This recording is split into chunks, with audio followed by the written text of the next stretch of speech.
Je vous remercie. Question de M. Frédéric Cabrolier. Monsieur le garde des Sceaux, ministre de la Justice, la parole est à M. Frédéric Cabrolier. Madame la ministre, je souhaite moi aussi vous alerter sur la situation préoccupante de la maison d'arrêt d'Albi. Les agents pénitentiaires de la prison d'Albi manifestaient devant leur établissement il y a plus d'un mois.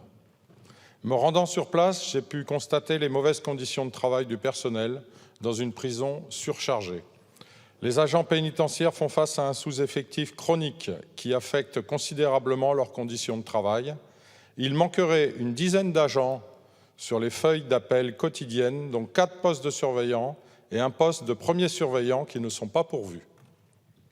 Les surveillants de la maison d'arrêt travaillent depuis plusieurs mois dans des conditions dégradées. Les heures supplémentaires se multiplient et les rappels sur repos hebdomadaires sont récurrents. Cette situation entraîne par conséquent un surcroît de travail pour le personnel, augmentant leur charge de travail déjà importante et impacte directement leur bien-être physique et psychologique. À l'échelle de la région Occitanie, il y a près de 200 postes de surveillants vacants. Par ailleurs, 170 personnes sont actuellement incarcérées à la maison d'arrêt d'Albi, pour un établissement qui ne compte en théorie que 105 places. Des lits supplémentaires ont été installés dans certaines cellules, ainsi qu'une vingtaine de matelas qui, faute de place, sont posés à même le sol. Ce problème de surpopulation carcérale n'est pas propre, bien sûr, à la maison d'Albi. Il touche en réalité de nombreuses prisons. Selon les chiffres de la direction de l'administration pénitentiaire, la France a un taux d'occupation moyen de 142% dans les maisons d'arrêt. À Albi, ce taux d'occupation est de 162%. Si la récente revalorisation du métier de surveillant pénitentiaire a été nécessaire, elle n'est cependant pas suffisante pour pourvoir à la pénurie d'agents et au manque d'attractivité de la profession. Madame la ministre, face à cette situation, quelles mesures le gouvernement compte prendre afin de remédier à cette situation préoccupante de la maison d'arrêt d'Albi? J'ai entendu votre réponse tout à l'heure sur le plan sécuritaire. Là, il s'agit manifestement surtout d'un manque de postes de surveillants qui ne sont pas pourvus. Je vous remercie. Je vous remercie. La parole est à Madame la ministre déléguée chargée de l'enfance, de la jeunesse et des familles. Merci Madame la Présidente, Monsieur le député Cabrolier.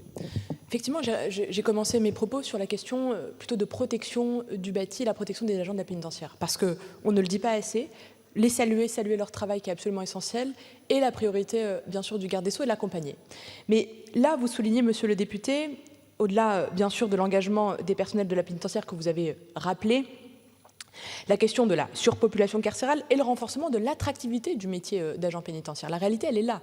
C'est que s'il y a des postes qui ne sont pas pourvus, d'abord, c'est parce qu'il y a de la violence aujourd'hui et de la surpopulation carcérale. Donc les conditions de travail ne sont pas suffisantes, en tout cas au moment sur la ligne de départ, ne permettant pas les recrutements et de l'attractivité des plus jeunes. Et c'est pour ça que le garde des Sceaux a d'abord fait quoi ? Programme de construction inédite, plus de 15 000 places d'ici la fin de l'année et la moitié des établissements pénitentiaires seront sortis de terre. Ça, c'est pour répondre à la surpopulation carcérale. Plus de 6 000 nouveaux emplois créés dans la pénitentiaire depuis 2017.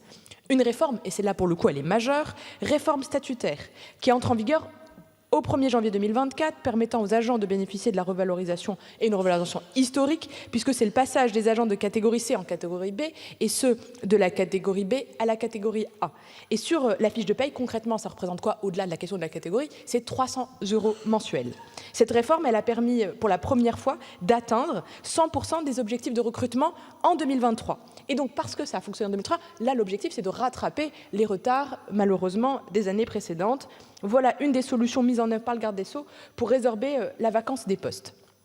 En ce qui concerne la prison d'Albi en particulier, et face à chaque situation, l'administration pénitentiaire est bien sûr pleinement investie pour favoriser l'orientation des détenus vers des établissements pour peine, bien sûr pour réguler d'abord localement les effectifs, mais pas que. À Albi, depuis le début de l'année, 48 détenus ont fait l'objet de transferts, 48, et 34 d'entre eux vers des établissements pour peine pour améliorer les conditions de travail des agents de la pénitentiaire eux-mêmes et bien sûr des détentions. S'agissant des effectifs, du corps des surveillants, brigadiers chefs et majors pénitentiaires, le taux de couverture s'élève à 98%, ce qui est supérieur à la moyenne nationale qui est de 90%. L'unique poste vacant aujourd'hui, de manière assez claire, c'est le poste vacant du surveillant qui a été ouvert à la mobilité pour une prise de fonction en octobre 2024, donc ça va normalement s'améliorer. Et concernant le corps de commandement, à savoir les officiers, ce taux s'élève à 80% en raison du poste vacant que vous avez souligné, et ce poste est proposé dans le cadre de la mobilité en cours des officiers pour une prise de poste en septembre 2024. Donc le taux de couverture de la maison d'arrêt d'Albi devrait atteindre en octobre 2024, monsieur le député, 100% donc, des agents. Et juste pour aller au bout de l'exercice, je crois, monsieur le député, que l'essentiel pour continuer à créer de l'attractivité pour les agents de la pénitentiaire, c'est bien sûr reconnaître aujourd'hui la nécessité de leur métier, aujourd'hui la difficulté des conditions dans lesquelles ils travaillent et la reconnaissance de toute une nation, parce que nous avons besoin de ces hommes et de ces femmes qui mettent franchement en danger, comme les forces de sécurité intérieure au quotidien, pour faire respecter la loi partout, mais aussi les peines qui sont dites, posées et bien sûr qui doivent être appliquées. Je vous remercie. Je vous remercie. M. Cabrolier. Oui, juste un mot. Déjà, je vous remercie, Madame la Ministre, pour vos réponses spécifiques sur la maison d'arrêt d'Albi. Il y a aussi une problématique dans notre département, le Tarn, c'est qu'il y a une seule prison, une seule maison d'arrêt. Et dans le sud du Tarn, vers Castres, il y a la problématique de la maison d'arrêt, où ils sont obligés même de monopoliser des policiers pour les amener à Béziers à plus d'1 heure, ou à Albi à pas loin d'1 heure, ou à Toulouse, à Saïs. Merci à vous, en tout cas, pour vos réponses. Je vous remercie. Question de Madame Marie-Agnès